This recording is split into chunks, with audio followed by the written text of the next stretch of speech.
Hey, I'm Seth with Land the House. Thank you for joining in on another shed build video.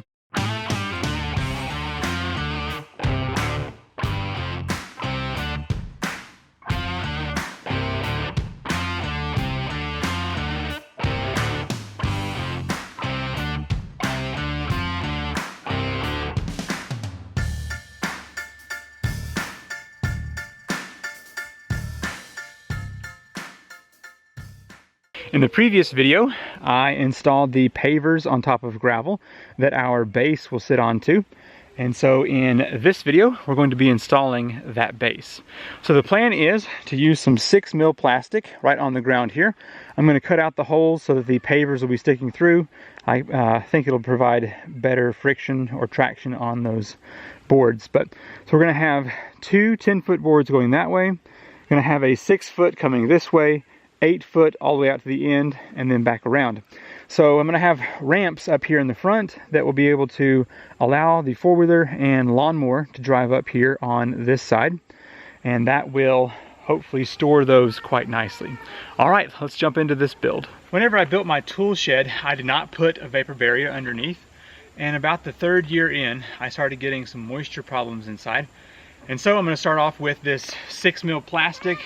It's going to be 16 foot, and then I'm just going to cut it at 20.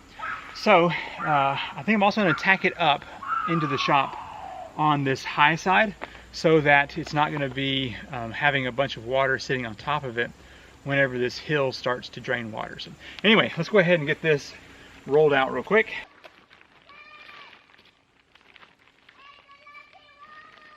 I've gone a few feet over here. I'm just going to cut this down to about 21 foot or so.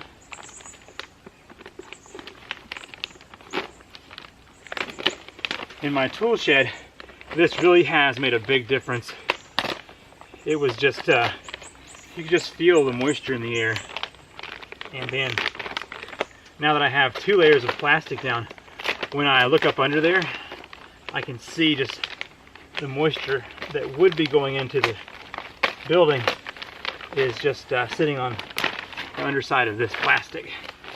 Yeah. Okay, let's spread this out.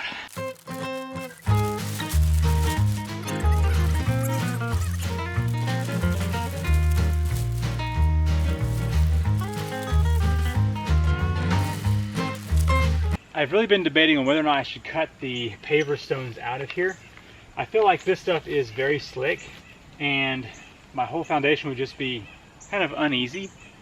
I think I'm going to do it. I'm going to go ahead and cut out just the block. So there'll be some moisture that comes up into the building based on that, but it will be much reduced compared to all of this. So let's go ahead and do that.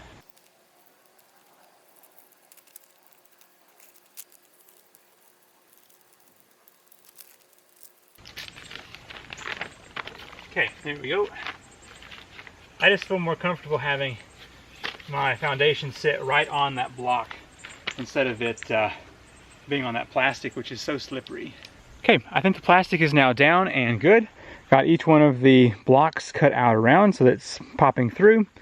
And so my thought process was, I've left enough over here on the high side that once my base frame is built, I can then wrap that up over and down slightly onto this side, and that will allow the water to come off of the hill and go under the plastic.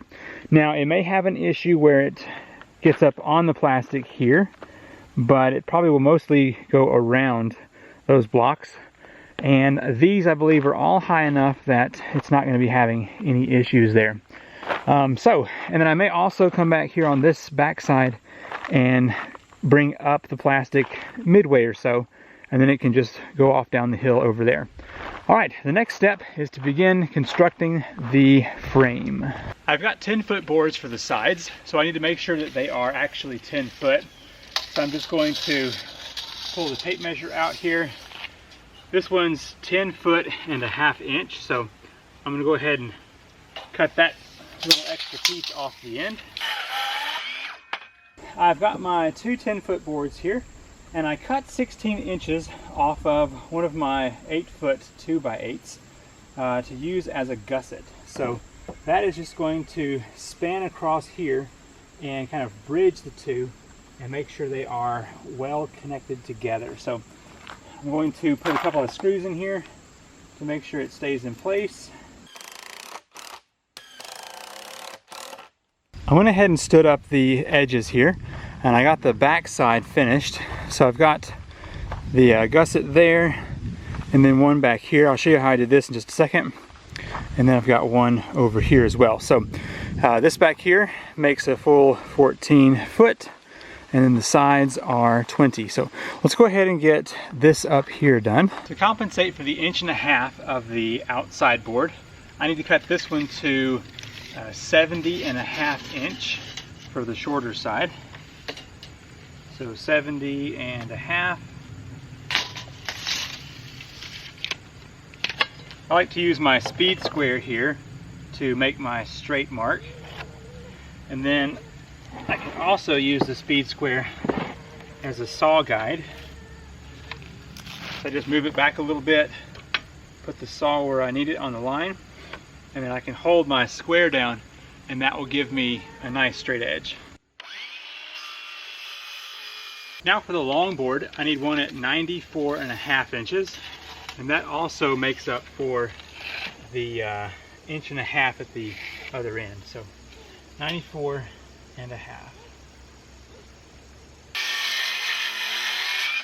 Now the remainder piece from the short side, I'm actually going to use as part of the gusset and also a block for later. So I can use up a lot of material and not have leftovers. So I basically want to measure out 16 inches.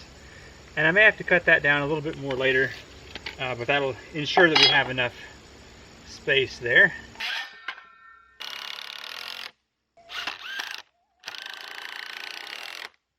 Okay, and now we're ready to turn this up with the gusset facing towards the inside of the building. I'm going to line up the corners and put a couple of 3.5 inch screws in, and then I'll come back and put some nails as well. Just got some galvanized nails here.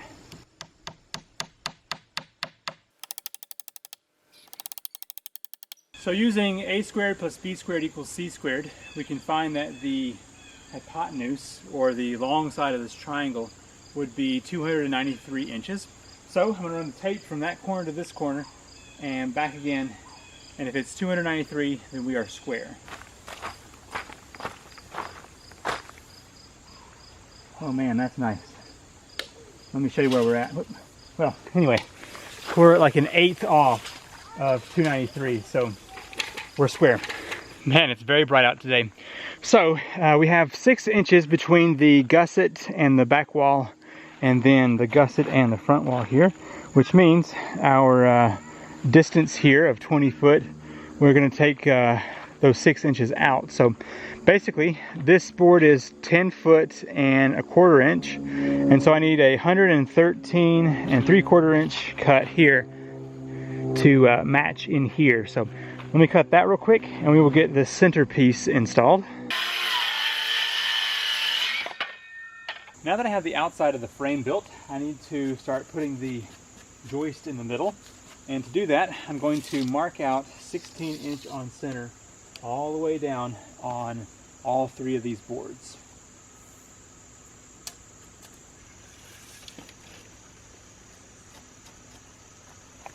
The joists on this side, the 8-foot side, need to be 93.5 inch.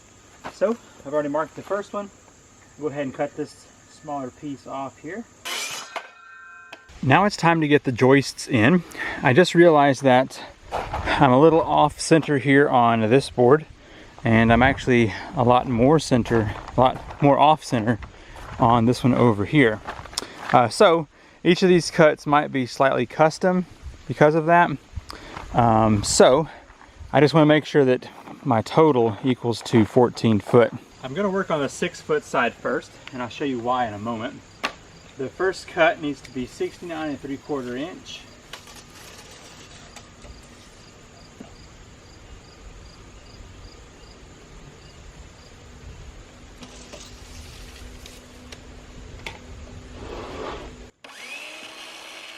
I'm going to be using these Samson Strong Tie joist holders, or joist hangers, and so I'm just going to pop this down into place. and then place this up under here. And then I've got some just 1.5 inch screws just to get this into place. And then we're going to use a combination of screws and nails to hold it where it needs to be here.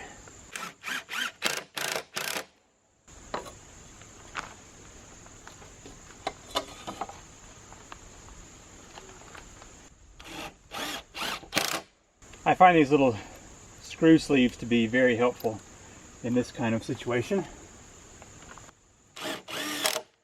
Now, the reason I wanted to start with the 6-foot first is so that I can put a couple of nails in the back, and that will give extra support here on the heavy load side.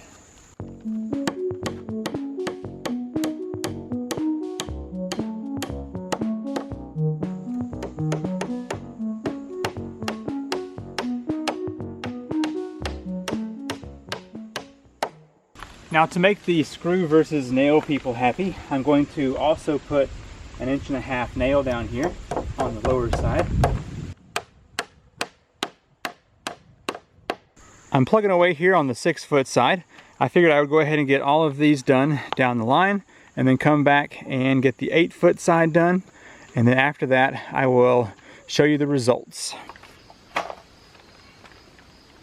Some of these are actually landing on the block, which makes it nice so we don't have to have a hanger.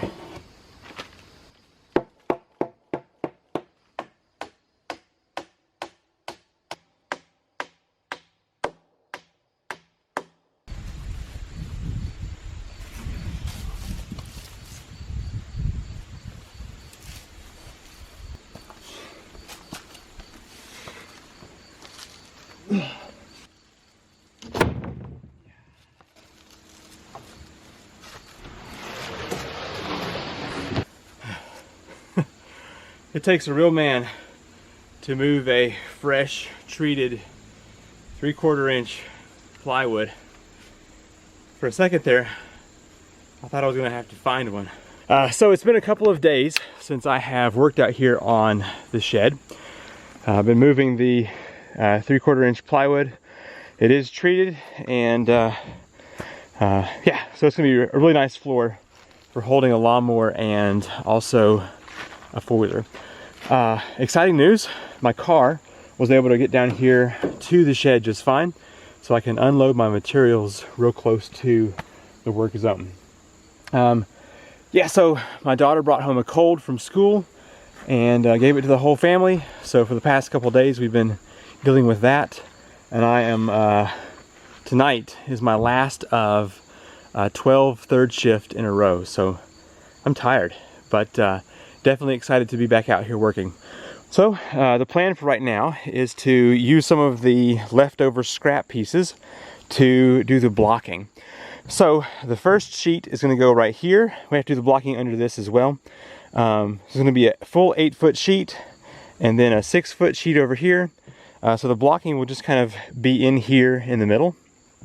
And then for the next sheet, I'm going to do 8-foot over here, and it's going to come out to wherever 8-foot goes to, and the blocking will be placed in there. So there's an edge to nail down to, and so the 6-foot will be over here, and I'm just going to stagger back and forth until we get to the end. Here on the 6-foot side, I'm just going to stagger in the middle around the 3-foot from the side. So let's just see what I need for the first one here. 13 3/4. Let's go ahead and cut that. Okay, it's going to be a good fit. Now I'm just going to put a couple of 3.5 inch screws and then a couple of 3.5 inch nails, and that will be plenty for that block.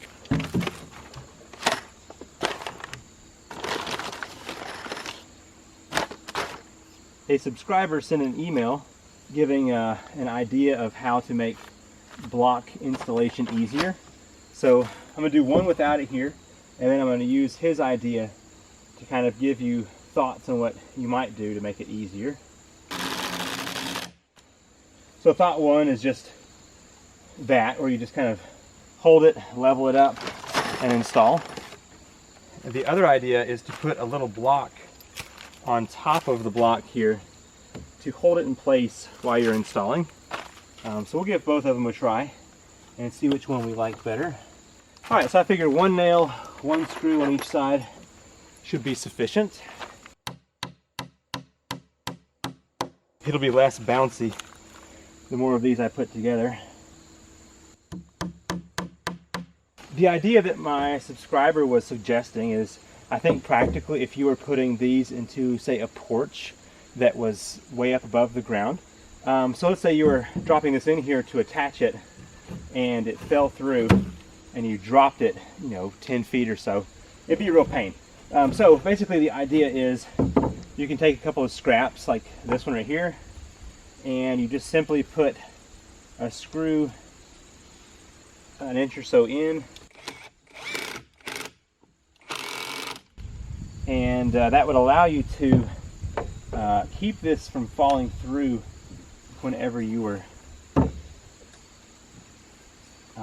attaching it. Anyway, so you just do that, or you could also use clamps, which would be less invasive to the wood. Anyway, you get the idea. You can either clamp or use this method here, and it would hold it in place, and then you just have to come back and screw in from the side here. So let's see, I was moving it offset right here. I can then just come in from the side, and it would hold it right where it needs to be. To save a little money here on the 8-foot side, I'm just using a 2x6 instead of a 2x8. And so for this first section, the 8-foot piece is going to go all the way across. And so I'm just going to use the blocking here in the middle. And on the next one, we will offset a little bit to accommodate for the longer piece being over there. Anyway, for now, I'm just going to kind of hit in the middle bit. And we need 14 inches.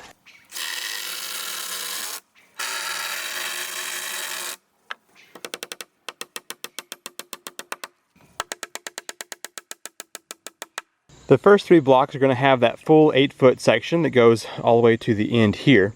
So the next portion is going to have a piece of 8-foot plywood that starts from that end and goes to the 8-foot mark here. So I need to make sure I have one full seam right here at the 8-foot mark is going to be the middle point of these 3 sections. So that being the case, I'm going to come over here as well and mark over here, and then again over here and over here.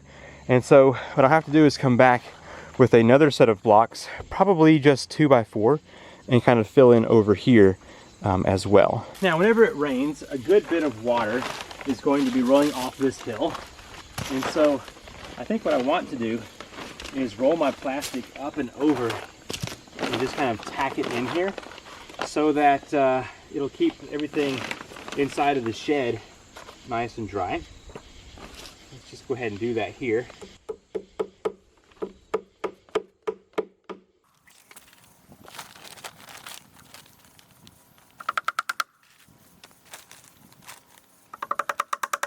I'm going to be using some of this heavy-duty liquid nails to lock the plywood down to the base, and I'm also going to be using some 2.5-inch screws to make sure everything is buckled down nice and tight.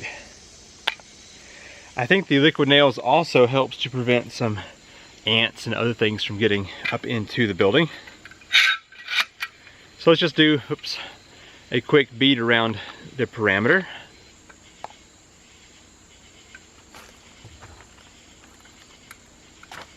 Now on these inside edges, I'm just going to get the edge, and I'll come back later and get the other edge with the other piece. This is where having a second person would be super helpful, because these things are really heavy. So the plan is just line this up on the edge and then set her down. See how well that works here. All right, pretty close. A little bit more lining up and we should have it. I have 2.5-inch screws that I am just going around the perimeter and getting everything attached down.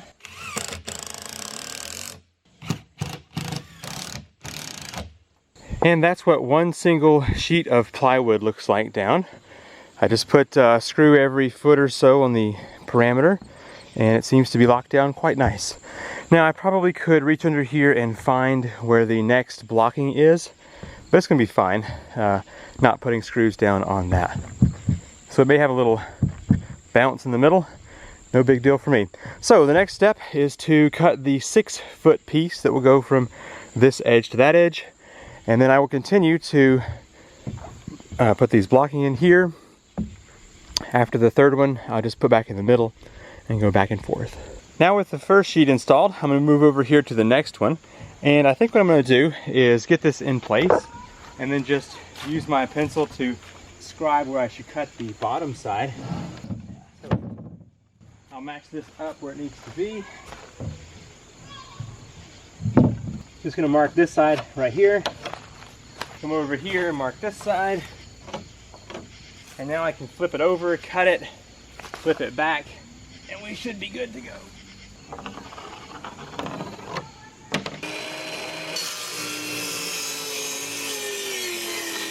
Just like before, I am running a bead of this liquid nails across here, making sure I get a good solid connection.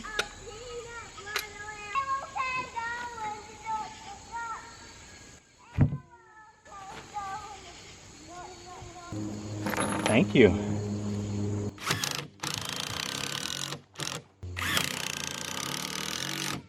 I got that piece totally screwed down and it is looking nice.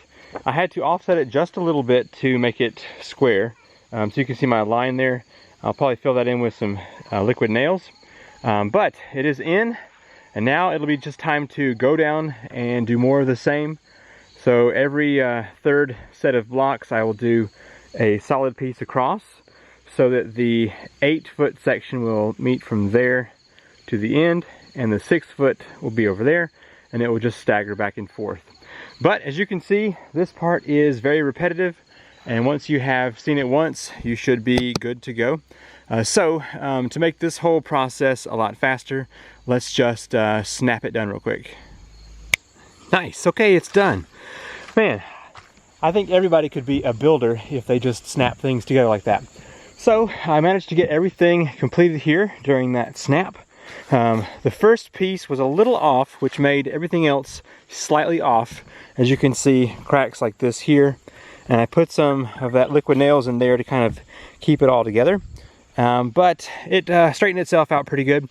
I think what actually happened was that this piece of plywood has a slight concave piece to it there.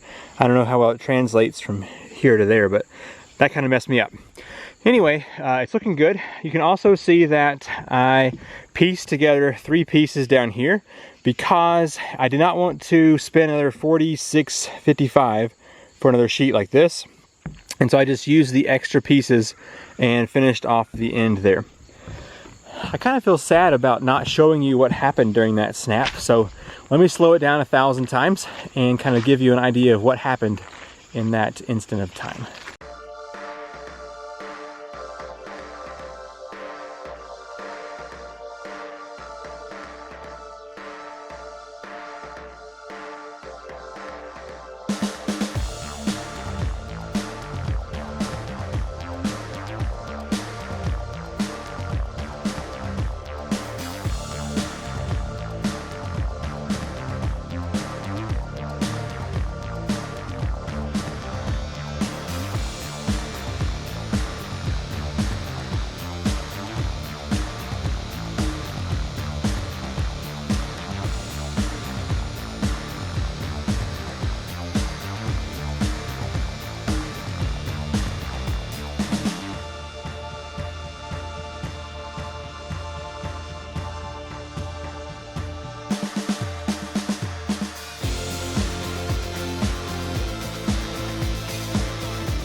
Thank you so much for watching this portion of my shed build. Now there are a few things I'm not exactly sure about. Is plastic supposed to be cut like this? I don't know. Definitely contact a professional. I can tell you that lifting this up, there is a lot of moisture under there. Even though it hasn't rained in days, moisture is still piling up on that, especially in the backside where it's been in the shade the whole time. Other than that, I think everything is doing quite well. So if you enjoyed the video, hit that thumbs up button. There is a lot more to come in this build, so be sure to subscribe and ring the notification bell, and I will see you in the next video. Bye.